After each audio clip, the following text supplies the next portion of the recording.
এরপরে প্রশ্ন হলো, ফরজ নামাজের পর ইমাম সাহেব মুসল্লির দিকে ফিরে বসবেন নাকি কেবলার দিকেই থাকবে, এটার সুন্নাহ পদ্ধতি কি? দেখুন, বুখারীর একটা বর্ণনা সমর ইবনে জুনদুব রাদিয়াল্লাহু আনহু থেকে বর্ণিত হয়েছে। তিনি বলেছেন যে নবী করিম সাল্লাল্লাহু আলাইহি ওয়াসাল্লাম যে কোনো নামাজ যখন পড়তেন, ইদা সাল্লা সালাতান, নবী সাল্লাল্লাহু আলাইহি ওয়াসাল্লাম যখনই কোনো নামাজ পড়তেন, আকবালা আলাইনা বিওয়াজহিহি, তখন আমাদের দিকে তিনি ফিরে বসতেন প্রত্যেক নামাজের পর।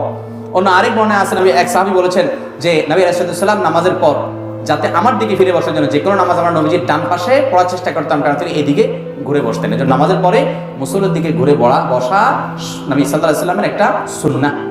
এটা আমরা অনেকেই করি না, বা এই সুন্নাহর উপরে আমল অনেক ক্ষেত্রেই নাই। আমার বয়স 28 বছর, বাবা মা ছোটবেলায় আকিকা করেনি, এখন আমি কি আমার উপার্জিত অর্থ দিয়ে আকিকা করতে পারবো? বিস্তারিত জানতে চাই। এরকম আছে অনেক ফ্যামিলিতে, বাবা মার তখন সামর্থ্য ছিল না বা তারা বুঝেন নাই, আকিকা করেন নাই। আল্লাহ তাআলা ছেলেকে এখন সামর্থ্য দিয়েছেন, মেয়েকে এখন সামর্থ্য দিয়েছেন, সন্তান বড় হয়েছে, এখন তারা নিজের আকিকা নিজে করতে চাচ্ছেন। পারবেন কিনা? উত্তর হলো পারবেন। নবী করিম সাল্লাল্লাহু আলাইহি সাল্লাম নিজে বয়স হওয়ার পর তিনি তার নিজের আকিকা নিজে সম্পাদন করেছেন, বিভিন্ন হাদিস থেকে প্রমাণিত। যার কারণে যদি আকিকা মূলত বাবার উপরে বর্তায়, বাবা যদি না করে থাকেন, এখন বাবার সামর্থ্য নাই, ছেলেকে আল্লাহ বড় হওয়ার পর সামর্থ্য দিয়েছেন, জানতে পেরেছেন যে বাবা তার আকিকা করতে পারেন নাই, তো তিনি নিজে নিজের আকিকার ব্যবস্থা করলে সেটা জায়েজ হবে এবং হাদিস থেকে সেটি প্রমাণিত।